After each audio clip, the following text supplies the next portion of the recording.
Okay, so now the last part of this conference, which is about innovation and entrepreneurship, driving the next change in Indian agriculture.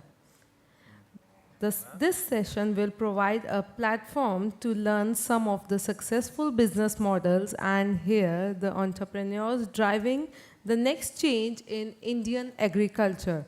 Also, the deliberations will include understanding the need to create an enabling environment pivoted on the right policies and partnership.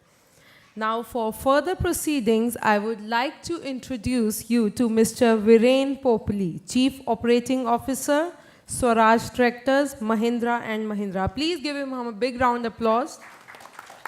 So, Mr. Popli has over 22 years of work experience across diverse industries ranging from pharmaceutical, media, and two-wheelers to farm mechanization. Mr. Popli is currently Chief Operating Officer at Swaraj Division, Farm Equipment Sector of Mahindra and Mahindra Limited. Swaraj brand is #1 brand in customer satisfaction and #2 brand in market ranging in Indian tractor industry. I would now like to invite him over here to take over as session moderator.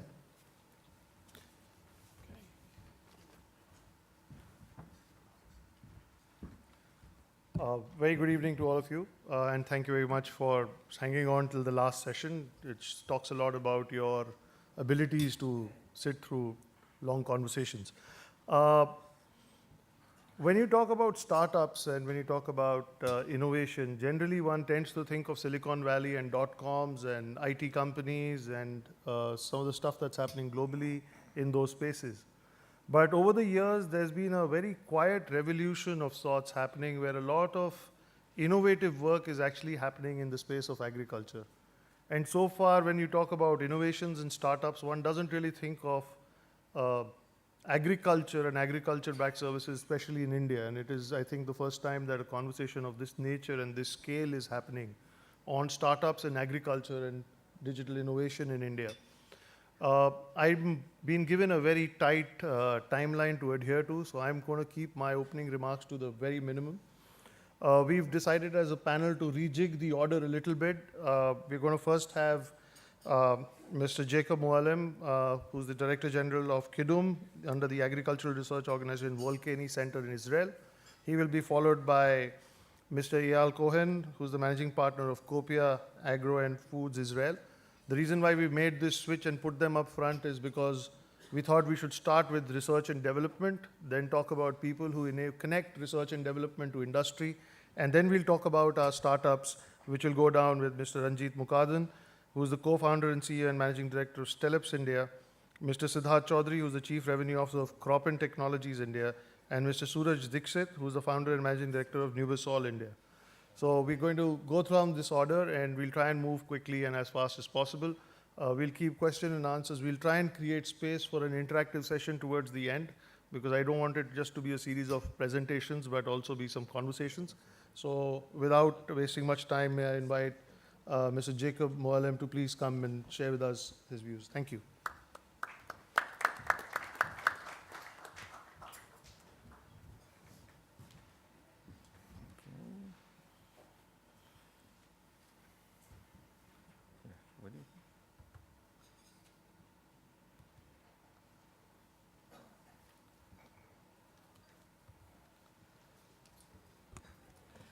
Okay.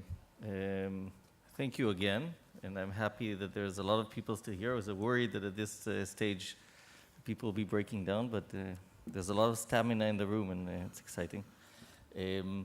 Before I talked about technologies, now being all my life I've been doing in the business sector and the economic sector, so this is an area I know better about, so it'll be easier than explaining the technology, though the technology itself is exciting. The first thing I want to do is just show you that we know a bit what we're talking about. What we'd like to talk about is how we bring technology, which is mainly done in innovation centers, specifically public innovation, because that's where most of the breakthroughs that are really changing breakthroughs are happening. How do we bring that into the field? And what the barriers are, and what maybe propose a model to overcome some of the barriers that we have.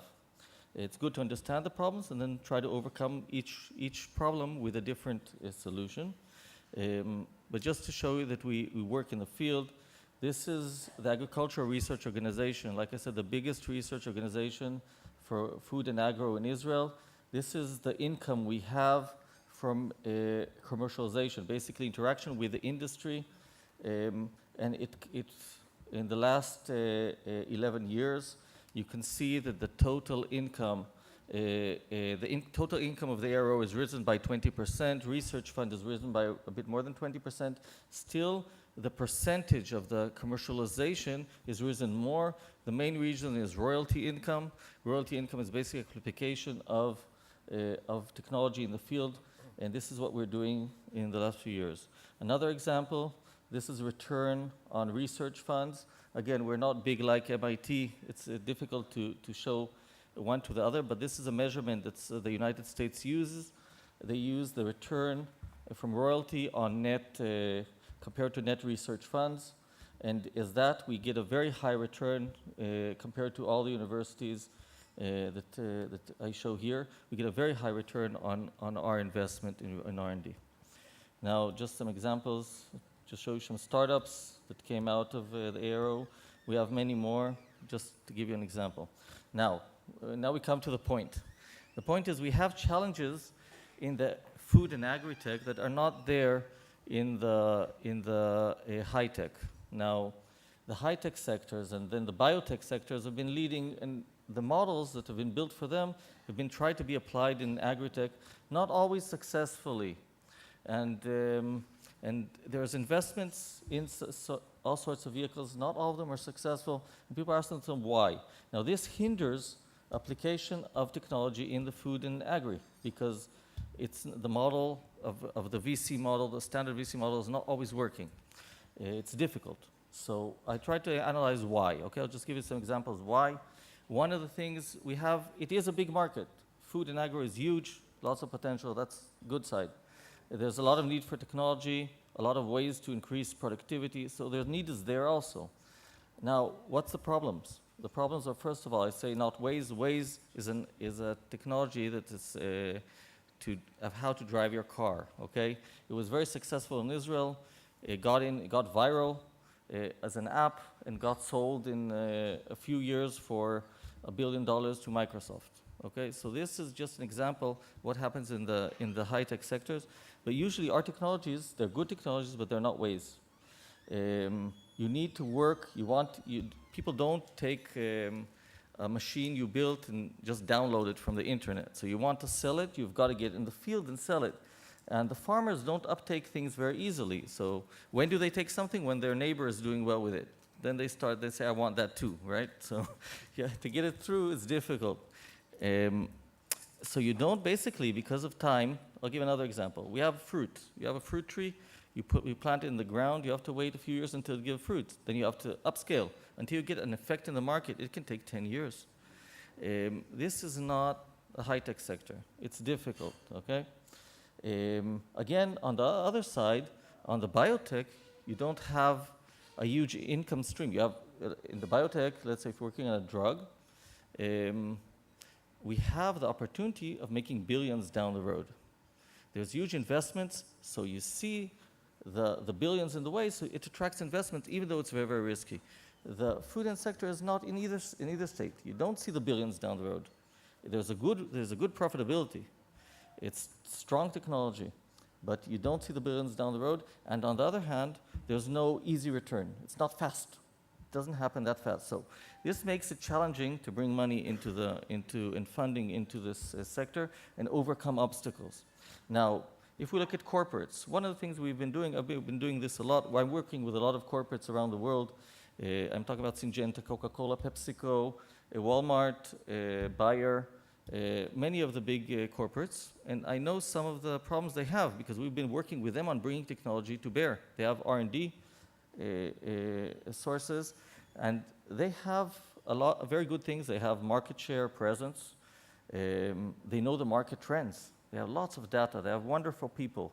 They have resources. They have funds, but they have problems of scale. For instance, they don't always know what one part is doing in the organization. So I'll give an example. I won't say the name of the company, but the company we're working with in development, one year they decide to bring all the different groups in the company working on this technology together under one management. So they stop all the different projects that's been going on in the different organizations of this corporate, and then they bring them under one general management. The next time, 2 years later, this different CEO, they decide to diverse it again and give to every sector. Now, this is very disruptive to an ability to basically bring technology. Changes in policy, personnel. One company, every half year, the head of the division was changed. Half year, 2 years. It's very difficult to get technology through. Like we said, it takes a few years to get it through. So this is a problem. So and even though they have lots of resources, it's hard to allocate them in a manner. So the corporates have advantages and disadvantages. Not every technology fits for working directly with a corporate, and this is just, it's not that not everything works, it's just that some things will be easier and some things will be harder. You have to take it to be aware of the advantages and disadvantages. Startups are focused, they are agile, they overcome obstacles, they keep on at it. It doesn't work, they keep going. They don't have anything else. They're going at it all day and night, and they break the barriers down, so they get the technology in. But they have other problems. They don't have resources. They think they can take over the world, which basically in this sector is very difficult. Like we said, you have to work with the big players. They underestimate market penetration costs. Time to market sometimes is shorter, but time to scale is very, very long because they don't get to penetrate. It takes them a long time to penetrate. And they're not always aware of market specs. So they work of the technology, get a very good technology going, then they would have to upscale it. So they upscale. And only when it's upscaled, then they start saying, oh, we missed this thing in the marketing, so now we have to start again, and we wasted 3 years. Okay? And this happens, I'm telling you from experience. Okay? So, just to sum this up, startups are good, but sometimes they're not the right way. Sometimes they are. Working with big corporates directly is good sometimes, and sometimes problematic. I have examples here of startups. I'll not get into that. We propose a new model. A new model that we've been working on the last few years is basically bridging the gap between big corporates that have market scale and research organizations that have the technology and getting funding. I'll give you the example. I was working with Coca-Cola on a natural sweetener. We're still developing, and it's going well.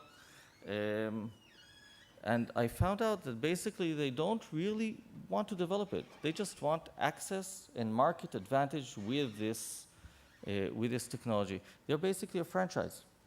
They buy everything. They don't create anything. But they have to make this, they have to develop this new natural sweetener because it's a very important ingredient in their beverages. And no one else is creating it. So if we could create it for them, they would be very happy just to buy it. I also know that there's funding opportunities. When they know Coca-Cola needs this exact technology, we know we have a technology, funding is available to bridge the gap. So I said, let's think of a way to bridge the gap. Basically, what we do is we keep the costs very, very low. You increase the value of technology significantly by bringing it to a very advanced stage, basically where it's a product almost for the big corporates, helping them, making it easier for them to acquire this technology. It strengthens the business capabilities also. It goes vice versa because we work with the big corporates and we work with the funding. It also gets back to our research on how to do it better. And basically, one of the things we found in this system that it's basically a three-way. So a three-way could be also a four-way. We basically collaborate. We collaborate together with people who have knowledge of development, companies who have the scale, research and development organizations, and the funding systems. And this, without losing focus, straight to marketing. We develop from first year, we work on marketing. What are the specs for the marketing? And we develop it, parallel everything. We upscale, we parallel, and we work for the corporates. We do it, we basically cater to their needs. What the corporate needs, that's what we do, because the corporate has the scale, the corporate has the market. And this is the way basically we're doing. I call it the Copia model. Eyal from Copia is here. He'll tell more about what they do in the fund. They're a very nice fund, and I hope this helps you. Just one last thing, because we talked a lot about precision ag. Precision ag is that every part of food and industry has its own ups and downs. Just to give you some of my view on this, again, we have a downside of high development costs, fast changes in technology, which means risks, and many players. On the other hand, it's very fast uptake. It's not like in the other parts of foods, and there's a synergic effect of digitization. I expect it to be really to raise us very fast, much faster than we'd expect, like in other issues of digitization. So just to sum it up, I think it's fast and high value, high risk and high cost, but the synergic effect on the market should be huge, and therefore it's a must to get into. Thank you.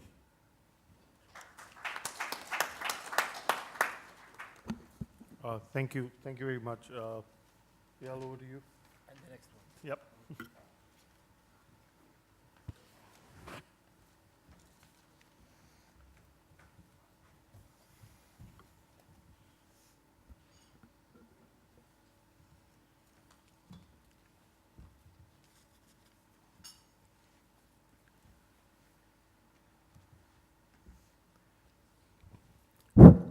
Okay. Good afternoon to everybody. I want to start with a small story. Over a month ago, a guy, very energetic guy called Gary, he's not here, he's probably running outside, called me and told me, I'm arranging a delegation of Israeli companies and the ARO to India. I want you to join me. And I told him, no way, I'm very busy. India is very far away, and I don't see any opportunities for Copia in India. And here I am, after 3 days, we start in Mumbai, Delhi, and here in Chandigarh. After fascinating 3 days, meeting tremendous companies, a lot of opportunities for us to cooperate with these companies. And this trip is much, much beyond my expectations. So Gary is not here, but I will take him later. So in the next coming, how it goes down.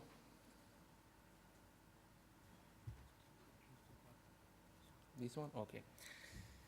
So in the next 10 minutes, I hope I will manage, I'm going to present you a new business model, a new approach that allow to take technologies from academy level, from the research institute. Presently it's in the ARO, but now we're expanding to other institutes, all the way to the market and bring them to a successful product. So Copia is organized as a venture capital with a unique business model that bridge the gap between the industry and the academy. All of us are aware of the need to have innovation going to agricultural and food sectors. So from one end, there is a huge demand from the industry.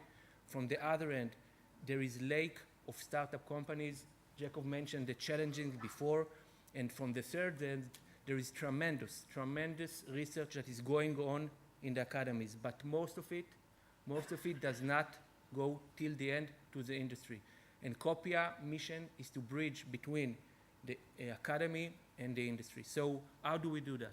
So before we start Copia, we recognize 4 challenges. First of all, we have to build a very efficient operation and cooperation with the academy that allow us to screen technologies, to recognize the one with the high potential, and once we want to have them, to have the ability to work with the institute. So this was the first challenge. The second challenge is to have a good deal flow, and all of us know that in the academy there is a very good and very promising deal flow.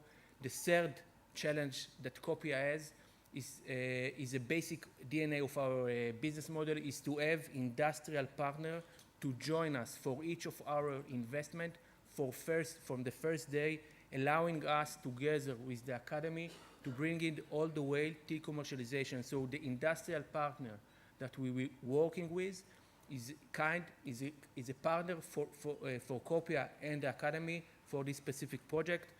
And the last challenge that we had is to be able to take it and to lead it and to manage it all the way from beginning, from research to a successful product. So I can tell you today that after 2 years, we established Copia at the beginning of 2015.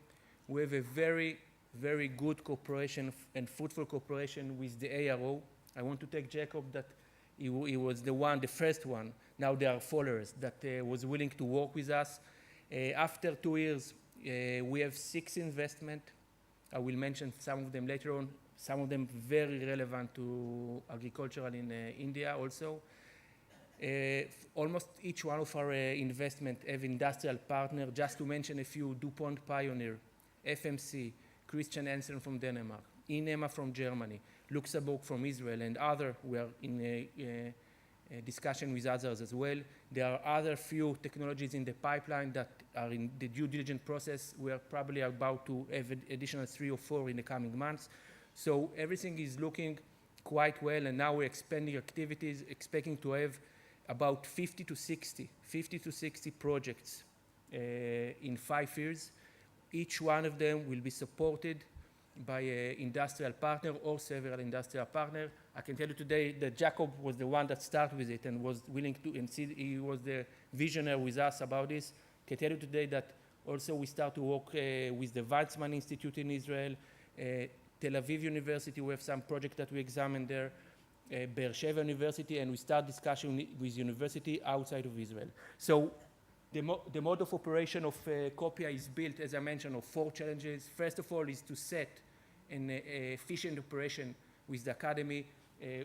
Copia and the ARO managed to have a framework agreement that very efficient one, that have a mutual interest between the academy and Copia, and we have very efficient agreement that allow us, once we decide to invest in a technology, to have this license in a matter of weeks. If anybody of you are aware of the way of doing business with academy, in many cases it takes months, sometimes it might take years. In our perspective today, it's working, it's a matter of weeks. On top of that, we are screening hundreds of technologies, selecting the one that we believe, later on I will demonstrate, that we have the most higher potential. For each one of them, we recognize the industrial partner before investing in the technology. Then we bring him to cooperate with us to the technology, and we assign a specific dedicated project manager that work with the academy team, with the industrial partner, and we manage all the process. So the research is done in the academy, developing, scale up, manufacturing, and commercialization is done by the industrial partner who have the expertise to do that.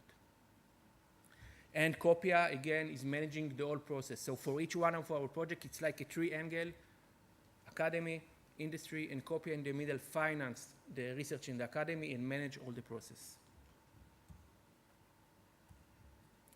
I will skip that. As I mentioned, we have, for each of our industrial partner, we call it the strategic partner program, the partner's role, and what is getting it, what is obligation towards this specific project. That we don't have time, so I skip that. About investment criteria.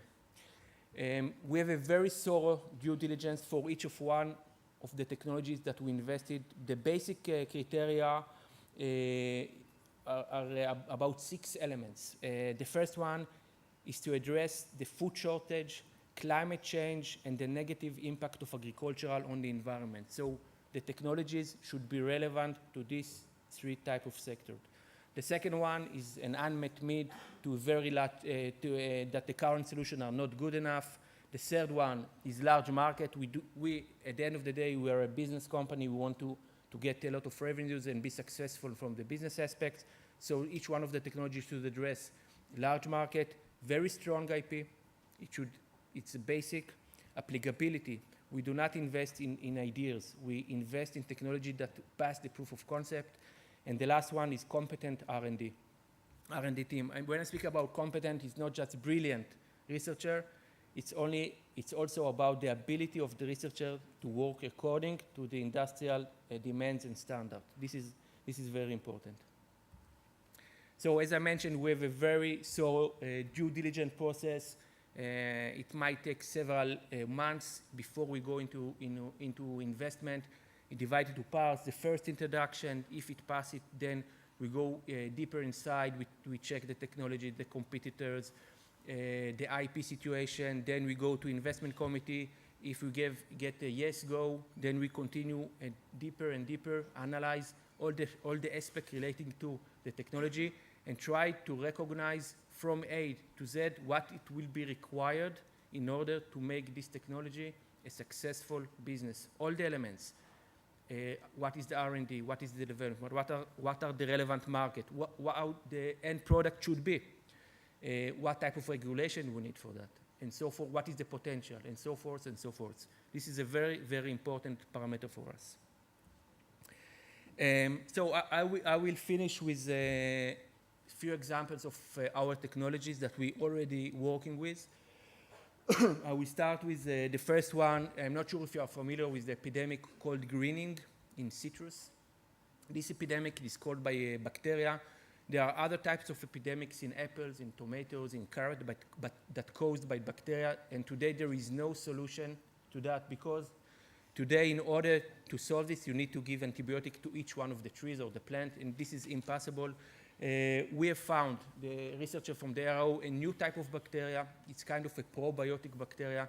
It's go into the plant by spraying, very simple, and taking out the bad bacteria. It's already working very good in field results in grapes, and now we're expanding it to other elements, citrus and apple and other segments.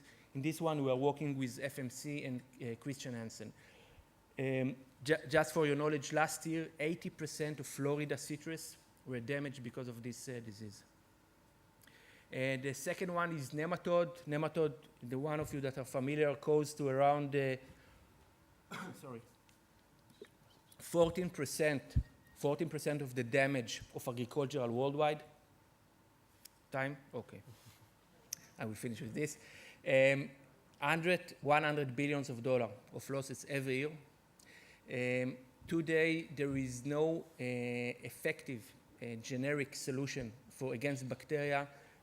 One of the technologies we have based on a predatory nematode, a good nematode that eat the bad nematode. The present results are very, very encouraging in several plants already in the field, and here we are working with a German company called Inema. Thank you very much. Thank you. Sorry about that, but we've got time to keep up to. So that was what our research, and then commercializing research, and now some interesting startups from India. And let's get going. So good evening, everyone. I understand it's a Saturday evening, and you probably have much more interesting things to do. So I'll start with a small 2-minute video. I hope that's a reasonable substitute. And sorry, Rohtash, this is going to be a repeat for you. Rohtash and I were in a meeting with Mr. Bill Gates recently when he visited India on Wednesday. And he was interested in innovation in agri. So I sort of used the same presentation here. Yeah, both. So Rohtash is as good as Bill for me. So it shows that the fact that Bill Gates himself was here and Rohtash and I presented shows the kind of attention that innovation in ag is drawing, which is sort of unprecedented. So we are an IoT company. We apply IoT to dairy supply chain. It's sort of a platform play. It can be applied to other verticals. So start with the video.